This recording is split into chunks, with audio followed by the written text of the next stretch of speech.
मेरा नाम सोबान इफ्तिखार राजा है और वहीद मुराद जिन्हें आज सुबह अगवा किया गया है, मैं उनका कुलीग हूँ।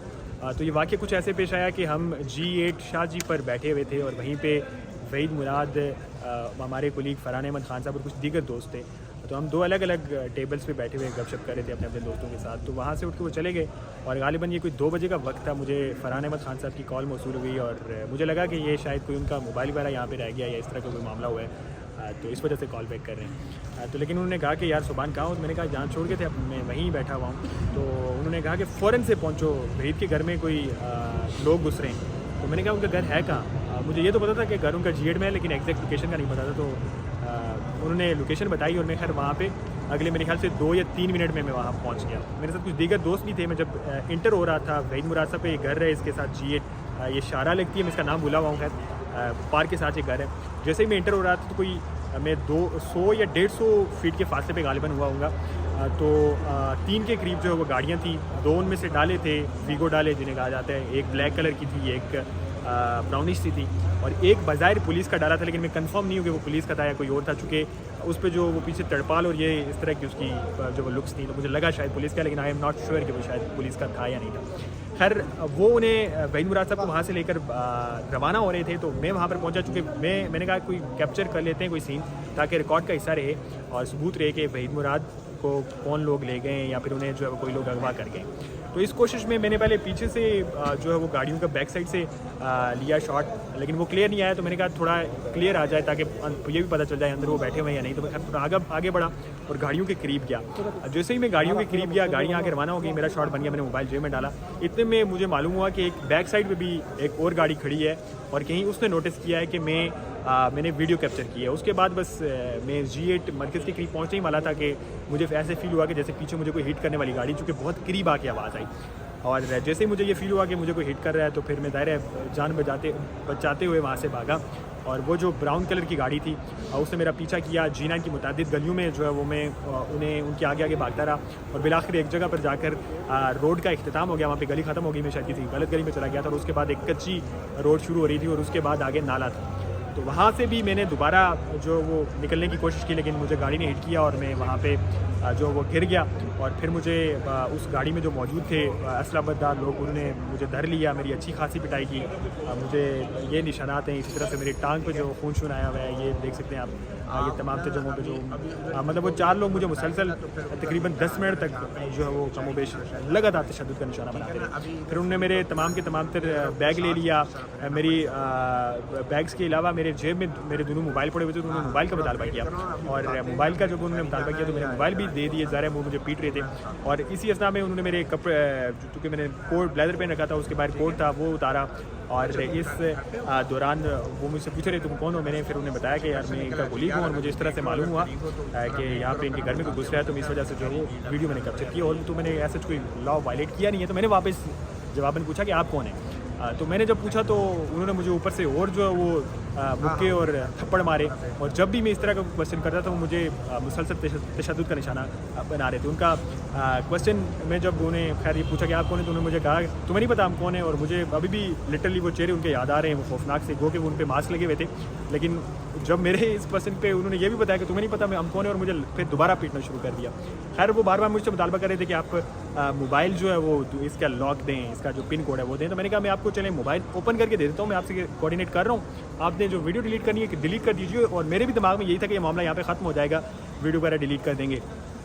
लेकिन हुआ ये कि जब मैंने ये तजवीज़ उनके सामने रखी, उन्होंने फिर मुझे मज़ीद पीटा और उन्होंने मुझे गालियाँ दी और कहा कि तुम हमें सिखाओगे कि हमने क्या करना है, ठीक है। और फिर उसने कहा कि अब लास्ट आखिरी दफ़ा पूछ रहा हूँ कि मोबाइल खोलोगे या नहीं। मैंने फिर आगे बड़ी यानी कि संजीदगी से और बड़ी आजदाना उनसे रिक्वेस्ट की कि मैं आपको ओपन करके देता हूँ। ज़ाहिर है मोबाइल मेरे पर्सनल डाटा है, बाकी जो है वो मोबाइल पर्सनल चीज़ है, कौन किसी को खोल कर देता है। फिर उसने कहा चल भाई इसकी टांग पे गोली मार। अच्छा मुझे लगा शायद मजाक कर रहा है, जीता जागता बंदा हूँ यार, रास्ते से इनसे मिला हूँ, ना इनसे मेरा कोई ताल्लुक वास्ता है, ना कुछ ने कहा, ना ही मेरा इस मामले के साथ कोई लेना देना है। जस्ट मेरे भाई साहब ज़रा कुलीग है और जैसे ही मुझे पता चला और मैंने उसी तरह से रिएक्शन दिया जो किसी कुलीग को देना चाहिए। तो मुझे नहीं मालूम था कि ये वाकई सीरियस है, मुझे कि गोली मारने का ही प्लान कर रहा था। पहली दफ़ा उसने कॉल किया और इसी असना में उसने मुझे दूसरी दफ़ा फिर वार्न किया कि तुम दे रहे हो मुझे कोड या नहीं। तो मैंने कहा कोड तो मैं आपको नहीं दे रहा। उसने कहा फिर मुझे जो उसके साथ वाला एहलकार था उसने गन पट्टी पे मेरी गन रख ली और ये राइफ़ल टाइप कोई गन थी बड़ी सी, और फिर मेरे ओसान ख़ता हो गए और मैंने उन्हें फ़ौरन से जो कोड बोल दिया। उसके बाद भी खैर उन्होंने मुझे पीटा, अच्छा खासा पीट कर, और फिर उन्होंने मुझे ये कहा कि आप यहाँ से भाग जाओ, ठीक है, क्योंकि आगे डलवान है और डलवान के साथ ही नीचे गंदा नाला है। तो मैंने उन्हें रिक्वेस्ट की, यार मैंने तो आपके साथ कोऑर्डिनेट किया है, आपका मोबाइल भी दे दिया, बाकी तमाम चीज़ें मेरी आपके पास हैं, तो आप प्लीज़ ये ना करें।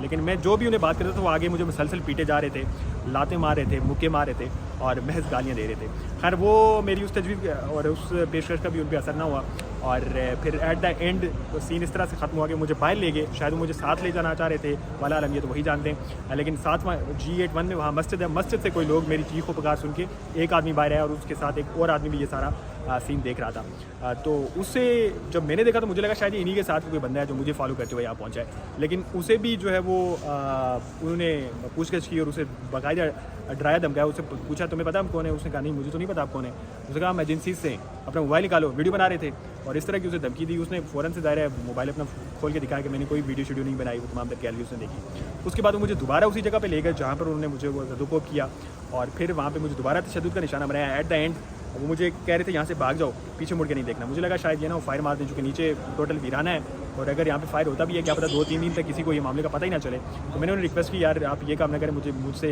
मतलब इस तरफ ना भगाएं, मैं गिर जाऊँगा।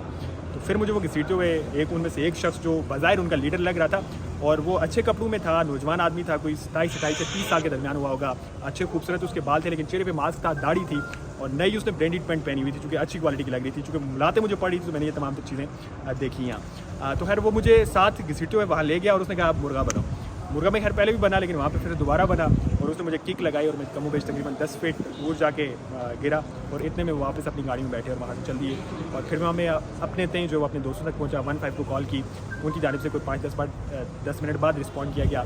फिर हम थाने गए, थाने से फिर हमारे साथ जो वो हिले उजते हैं बत्ती जाने लगी थाने की जानिब से, और एट द एंड कोई मेडिकल हुआ, हमारे साथ इस्लामाबाद पुलिस के एहलकार गए। लेकिन फिर जब दरख्वास्त दायर करने की बारी आई तो वो जो नंबर लगाते हैं दरख्वास्त पर, उस पर जो वो पुलिस हमारे साथ जो IO साहब थे उन्होंने कहा कि दरख्वास्त हम आपके साथ लेके चलते हैं, चूँकि मसला ये है कि जो G9 थाना है उसकी एक चौकी जो है वो G8 में है। सो जो IO थे वो G8 में थे, तो G8 में हम तमाम तर लोग गाड़ियों में निकले। मेरे साथ आज़ाद सैयद साहब थे, फरहान अहमद खान साहब थे, इसरार अहमद साहब थे, तमाम से सीनियर लोग थे। जैसे ही हम गाड़ियों में निकले, तहजीब बेकर्स की पार्किंग में पहुँचे। तहजीब बेकर्स की पार्किंग तब जो IO की गाड़ी थी वो हमारी गाड़ियों के काफ़िले के दरमियान नहीं। जैसे ही पार्किंग में एंटर हुए, हमने अपनी गाड़ियाँ साइड में की, पीछे हम देखते हैं गाड़ी गायब है। फिर कुछ 1.5 घंटा हमारा वहाँ पे और सर्फ हुआ, और ज़ाहिर है वो दरख्वास्त लेके हमारी उस पर तमाम तर वो तफसीलात थी वो लेके गायब हो गए। लेकिन लकीली हमने फ़ोटोज़ का बनाया हुआ था। फिर वहाँ का जो मुहर्रिर बैठा हुआ था उसने कहा कि आप दोबारा दरख्वास्त लिखें। हमने दरख्वास्त भी दोबारा वही कापी कर ली, सिग्नेचर्स भी हो गए तमाम तरह, अब वो वसूल नहीं कर रहे। फिर बड़ी मिन्नत गिले और बड़ी बातचीतें करने के बाद एट द एंड कोई 25 से 30 मिनट बाद, चूँकि कुछ उन्होंने इस तरह की बातें की हुई थी पुलिस ने जो कि शायद उनके लिए आगे जाके मसला बन सकती थी, तो हमने कहा कि हम ये तमाम चीज़ें जो अंदर रिकॉर्ड लाएंगे। तो पुलिस मेरे ख्याल से इस बात पे जो है वो जाके थोड़ी बहुत उसने बैक स्टेप लिया और फिर हमारी वो दरख्वास्त दायर की।